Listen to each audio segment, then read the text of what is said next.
ಮಕ್ಕಳನ್ನು ಅಪಹರಿಸಿ ಬರಕತ್ತಿರು ನೋಡುತ್ತಿರುವಿರಾ? ನೀನು ಬರಪ್ಪರ ಬಾಬೆ ಅಲ್ಲ? ಎಲೆ ಕುನ್ನಿ ಬಾಬೆ ನಹಿ, ಸಿಐಡಿ ಇನ್ಸ್ಪೆಕ್ಟರ್ ಬಾಬು. ಹೌದು, ನಾನು ಬರಪ್ಪಾರ ಬಾಬುನೇ.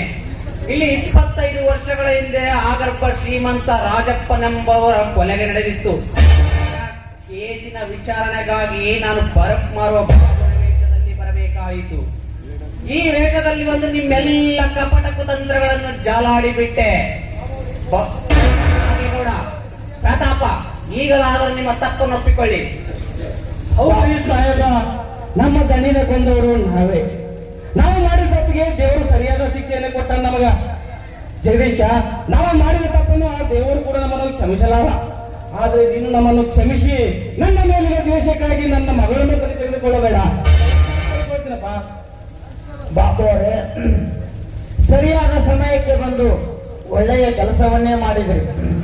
ನಮ್ಮ ಜೊತೆಗೆ ಇದ್ದು ನಮ್ಮ ಗರಿವಿಲ್ಲದಂತೆ ಸತ್ಯವನ್ನ ಶೋಧನೆ ಮಾಡಿದ್ರಲ್ಲ, ನಿಮಗೆ ತುಂಬಾ ಧನ್ಯವಾದಗಳು. ಸಾಹೇಬ್ರೆ, ನಿಮ್ಮನ್ನು ತಪ್ಪು ತಿಳ್ಕೊಂಡಿದ್ದೆ ಸಾಹೇಬ್ರೆ, ತಪ್ಪು ತಿಳ್ಕೊಂಡಿದ್ದೆ. ನಿಮ್ಮದು ನಿಜವಾದ ರೂಪ ಏನು ಅನ್ನೋದು ನನ್ನ ಮಗಳು ಈಗ ತಿಳಿಸಿ ಹೇಳಿದ್ರು.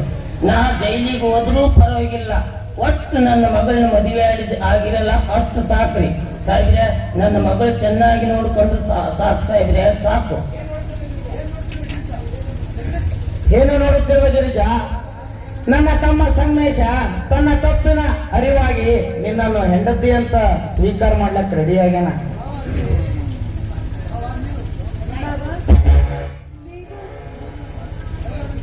ಅಲ್ಲ, ಈ ರೀತಿ ಸರ್ದಾರ ಅಂತ ಹೇಳ್ತಾ ಇದ್ದೀರ, ನನಗೆ ನಮ್ಮ ತಂದೆ ನೆನಪಾಗ್ತಾ ಇದೆ.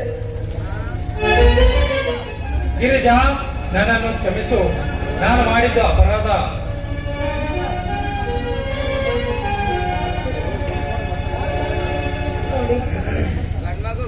ಇವತ್ತು ಯಾರು ಕ್ಷಮಿಸ್ಬೇಕು ಅಂತ ಆ ಭಗವಂತಂಗೆ ಬಿಟ್ಟಿದ್ದು. ಸದ್ಯ ನೀವು ಬದುಕಿ ಮತ್ತೆ ಬಂದ್ರಲ್ಲ, ಅಷ್ಟೇ ಸಾಕು. ಬಾಬು ಅವರೇ, ನಿಮ್ಮ ಸಹಾಯ ಸಹಕಾರ ನನ್ನ ಜೀವಮಾನವಿರುವುದಿಗೂ ಮರೆಯುವುದಿಲ್ಲ. ಈ ಊರಿನ ಹೆಣ್ಮಗಳು ಮಾಲಾ ಬೇರೆ ಯಾರು ಅಲ್ಲ, ಅವಳು ನನ್ನ ತಂಗಿ ಇದ್ದ ಹಾಗೆ. ಅಂದಮೇಲೆ ನೀವು ನನಗೆ ಬೀಗರಾಗಬೇಕು. ಈ ಶುಭ ಸಂದರ್ಭದಲ್ಲಿ ನಮ್ಮೆಲ್ಲರನ್ನು ಒಂದುಗೂಡಿಸಿದ ಸನ್ನಿಧಿಯಲ್ಲಿ ಸತ್ಯದ ಮಾತನ್ನು ಮೀರದೆ ನೀವೆಲ್ಲರೂ ವಹಿಸಿದ ಜವಾಬ್ದಾರಿಯನ್ನು ಸತ್ಯದಿಂದ ಪಾಲಿಸುತ್ತೇನೆ.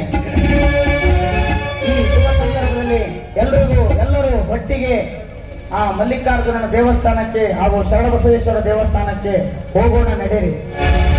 ಕರ ಮುಗಿದು ಬೇಡೋಣ.